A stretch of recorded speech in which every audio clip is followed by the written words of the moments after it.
The Cynophali, I'm not even going to try, people. The Dogmen. Explorers, diplomats, philosophers, all across the board, for thousands of years, have reported having direct and regular encounters with a population of people living in the Indian mountains that were literally dog people.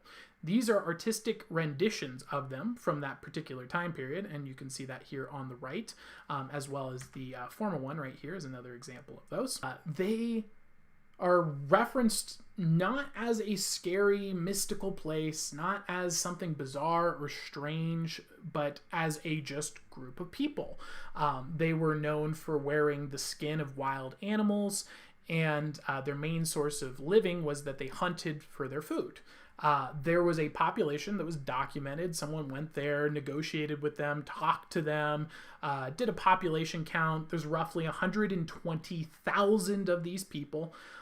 Their main diet consisted of meat. They were hunters, and they lived as a society. They lived in the mountains of India. In fact, there's multiple accounts of ledgers and logs of people coming to them for their spices. They were known for having and dealing in spices as a source of trade and income.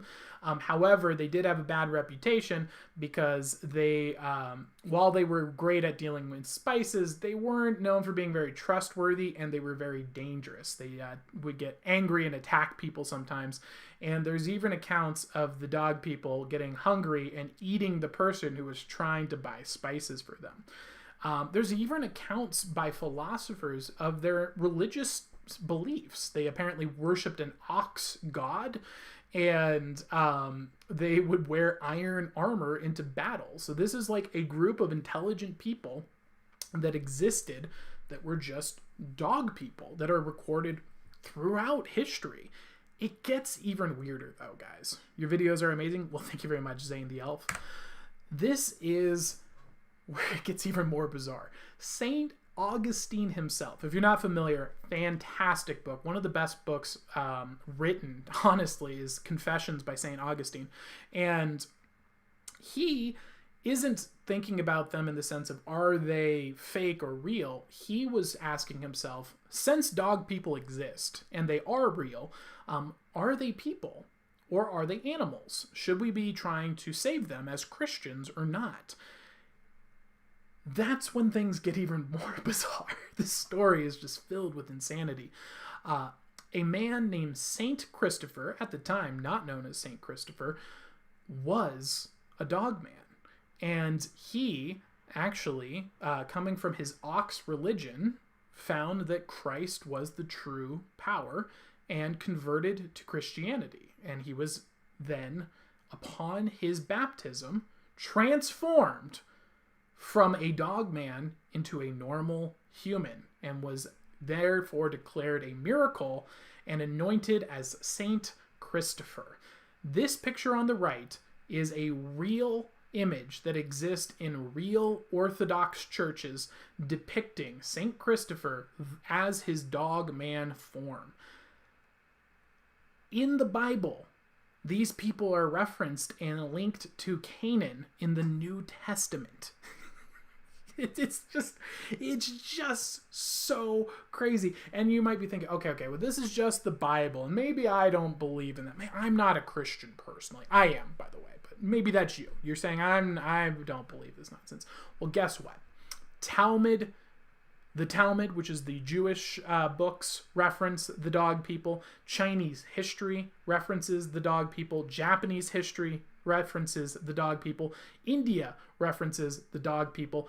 All across the board, we have multicultural references referring to a nation of people all the way up until the 14th century. What's going on here? What is this count? By the way, this beautiful photo down here is one of the images that's in the Orthodox Church showing the transition of Saint Christopher from dog to human, which was the miracle that happened for him. What's going on? How is this possible? People are documenting meeting with them, trading with them, and discussing their culture in person with human language up until the 14th century.